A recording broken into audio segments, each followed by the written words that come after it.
Hey guys, welcome back to the Lovin Dubai show. Today's guest is Raghda. She's got the humour, the relatability, 6.1 million followers on Instagram, 68 million likes on TikTok. People cannot get enough of her viral comedy. Welcome to the show. Thank you. Hello. Thank you for having me. I love Lovin Dubai. Really? I always see you guys. Like, I always see what you guys are doing. Oh, thank you so much. So tell us, how did it all start? What inspired you to start posting online? So I started with Snapchat actually. I was in the US. I was studying like for college there. And I don't know, I was just on my own, very like by myself. So I was like, you know, I just want to start doing stuff like on Snapchat. And I just started with my friends, like doing like funny stuff and like challenges and like comedy stuff. And then everybody was like, open your account. Like, you're very funny. You should like open your account. You're going to have like a lot of followers, I bet. So that's what I did. I opened it and it's just started booming from there. So you started with Snapchat and then moved on to different platforms? Yeah, and then I went on to Instagram. It was like when Instagram didn't even have like stories yet. Wow. Yeah, it was that. The like, OG, yeah, the OG days. 17, yeah. It was only like pictures and I was like, I'm going to open my account on Instagram? That's so weird to me. Like, how am I going to do that? So yeah, I opened it and then like I started on Instagram. And after like a year, I started YouTube. So for people watching, how did Life with Raghda come to life? Life with Raghda. Okay, so I really wanted to do like long form content, and Instagram and Snapchat wasn't enough. So, and I always used to watch this YouTuber, Liza Kouyoumdjian. I don't know if you know. Oh yeah, I remember. She was so funny. I used to love her. I loved her because I felt like I felt like her personality was like mine almost. Yeah. So I was like, I want to do that also. I could do that. So yeah, she was like my inspo actually, and that's how I started YouTube actually. Yeah. So basically, mostly relatable content. Yeah. Yeah.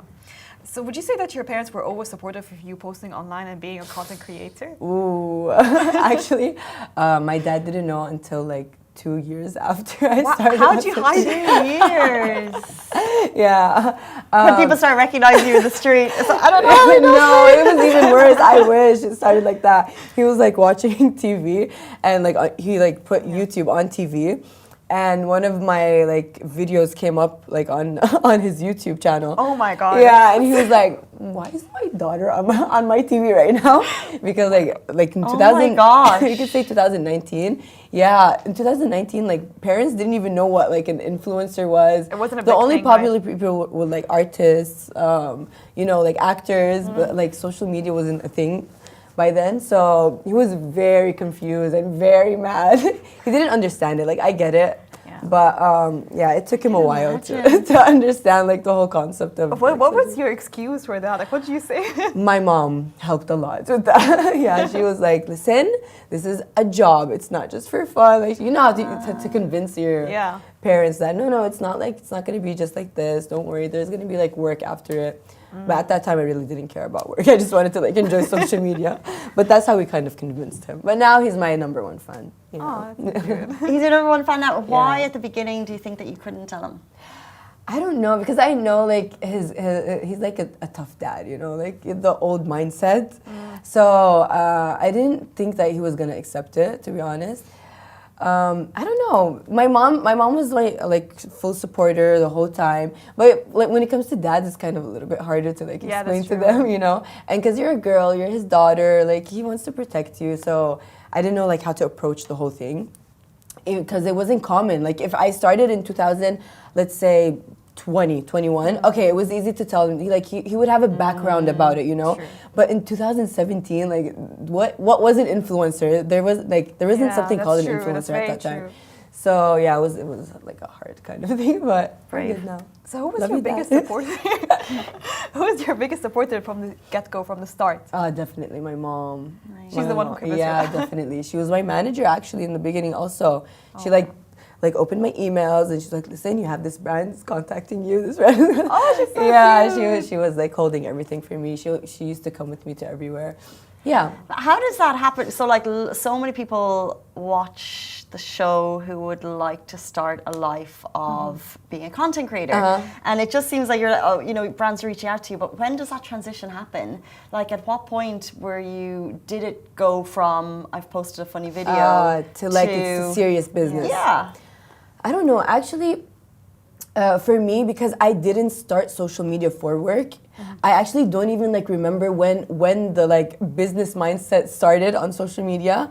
It was just like I used to accept like brands giving me products or whatever, and I would post like regularly, like everybody starts. But nowadays, like influencers are like, no, if you send me, you need to pay, you know. So in that time, it just started like this, like. Because you didn't understand what like was business for like an influencer at that time, because there wasn't something like that. So I think after 2020, that's when it really started like like licensing and stuff like that. Business kind of thing for influencers. Especially because I boomed like a lot from a show. I was on like not a reality show, but like a competition show. So after that, like I started getting a lot of like followers and a lot of brands contacting me. So I was like, okay, listen, I think I need to like have a manager right now, like a pure manager. So that's when I talked with Omar Hmedat, which is my manager now, and he started like accepting all of the business kind of stuff, all of the like talking with clients. And from that point, 2020, where like I started not using social media, but like like I don't know what's the right word, but like getting out of social media, you know. Like not just for content. Okay, it's my business now. I could use my platforms for like to make my own business also.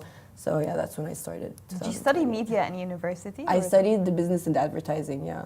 It's always interesting to hear, like, whenever you ask a content creator, it's always a different major that they study. It's either medicine, it's I know, right? Engineering, pharmacy. Pharmacy, dentistry, like, it's always like that. No, I started with business and advertising, And give us a bit of your background, like where you're from, where you grew up, and how you ended up in Dubai. So this is always a tricky question, because nobody understands, like, where are you from? So my dad is Lebanese Armenian. But I don't speak like Lebanese, I speak Jordanian because my mom's Jordanian. So everybody who like talks with me, they're like, oh, you're Jordanian. I'm like, yeah, I'm Jordanian, but I'm Lebanese Armenian. Like, why don't you speak Lebanese though? So I lived in Jordan for like 10 years, that's why also. And I was born in the US. Born in the US? Yes. 10 years? Yeah. And then... Okay, so born in the US for 10 years. We lived for 10 years in the US, and then my parents decided to move to Jordan for a safer life and everything. So we went back to Jordan for 10 years also. And then I went back to college to the US for like 3 years, and then back to Jordan for another 3 years, and now in Dubai. So how would you compare your life, American, Jordan? Was it different? Did you like it? I did not like living in the US. I didn't like it. Because like when you have a Jordanian or like an Arab mindset, it's really hard to like live in the US. People are different, like friends are different, the way like you treat, like not treat people, but like the way you're with your group is different than the way you are in like an American mindset. That's what I like realized. I couldn't. There's a saying that I've heard a lot of people say it. I'm too Arab for the West. I'm too West for the Western for the Arabs. Exactly. Yeah. So did you feel like that? Yeah. I couldn't. Was it hard for you to blend in with? It was so hard. Yeah, because like even when I was in the US, I met like the one time I started like enjoying the US is when I met like an Arab friend. She was like in the US also with me.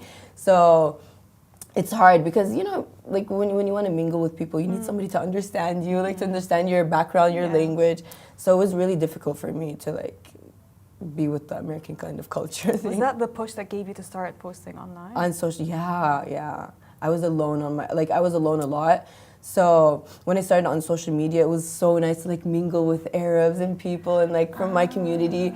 So yeah, I enjoyed it so much. It took me out of everything like I was going through in the US. So I loved it. So what was the style of videos that you were posting then? It was all comedy, or was it kind of relatable to Arab culture? Actually, it was pure comedy. Like I didn't even used to like dress up or no, it was just pure comedy. Yeah. So what was your first most viral video? Ooh, that's a good question. I don't know.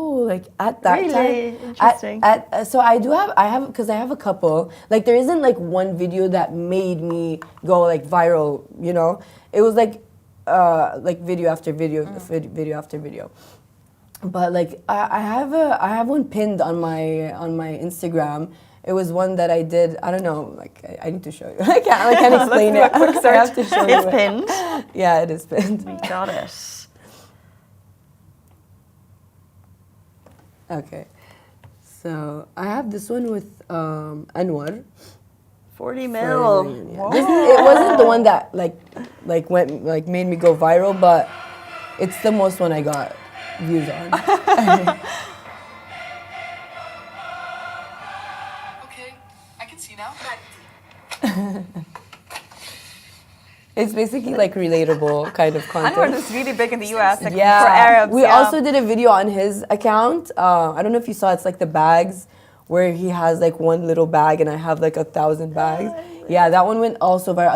I think it almost reached like 200 million also. Oh. Yeah, that was a really successful collab. Those numbers are just Are crazy. I was even right? surprised. I was like, why is this video booming so much? It was so fun, actually. That was funny. And like social media, as we all know, we spoke about the pros of social media before he came on, actually, because we do think there's a lot of positivity. There's also a bit of negativity. Oh, of course. What was it like maybe at the beginning to see comments roll through? Because I think when you get a video that's got millions of views, you're always going to have positive and negative. How was it like dealing with kind of negativity and different viewpoints then?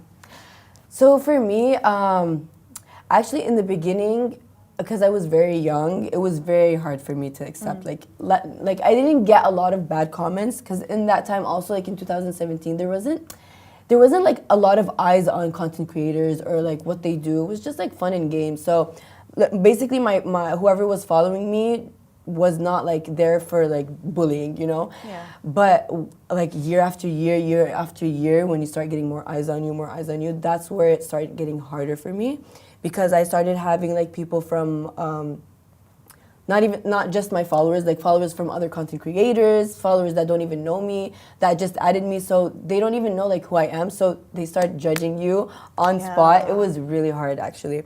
But you get used to it. You need to have like tough skin for social media. You need to accept that like it's okay, everybody has their opinion, nobody like is gonna love you all the time, nobody's gonna like people sometimes don't relate to you, so they don't like your lifestyle. So I started like accepting it.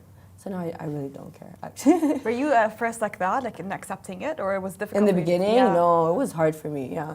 I used to like delete comments, block people, you know, putting all that effort, so I just don't want to see anything. But now it's just like, it's okay. I understand. It's so interesting because we post about people a lot on Lovin Dubai, and our comments are like, I know. Yeah.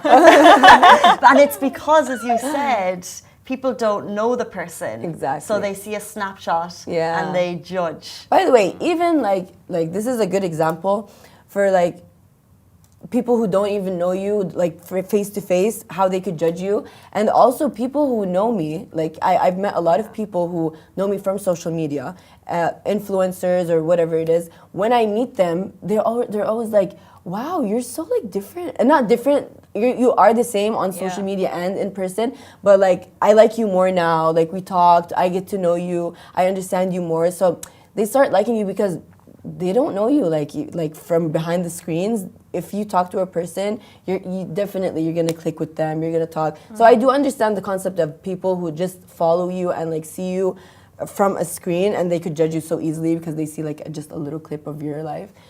So it's understandable. It's not right, but it's kind of like, okay. But would you see as a response to that, you could either show people more, or do you intentionally like want to keep part of your personal life personal? Like, I'm really big on my personal life, to be honest. Like, I love social media, and I do post like a lot. What happens, even like in the old days, my phone was 24/7, like on Snapchat. They saw my whole day, full day, whatever I was doing.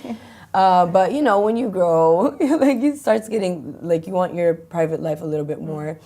So I am big on my private life, but also I do love sharing a lot with people. Like they know the true me. They know like I don't hide anything. I am real. Like whatever I'm going through, sometimes I do show, sometimes I don't. But yeah, it's understandable. People don't want everything on social media to like show. Yeah. So was there any point of your social media career where you wanted to give up? Ooh, that's a good question, actually. Yes, there was. No way. There was. Okay, it was probably 2 times in my life, just 2 times. One was because something really big happened, and I got like attacked a little bit from social media. So I was like, you know what?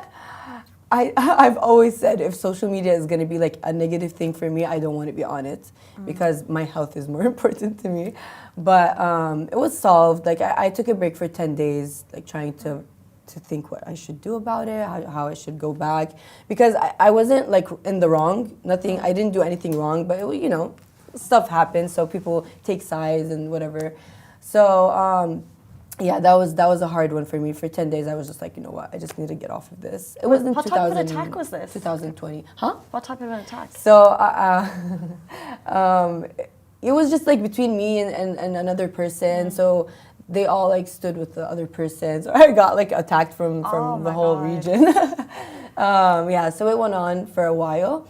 But then everything was good. Everything got solved. Everything was calm. Yeah. And I went back like even better.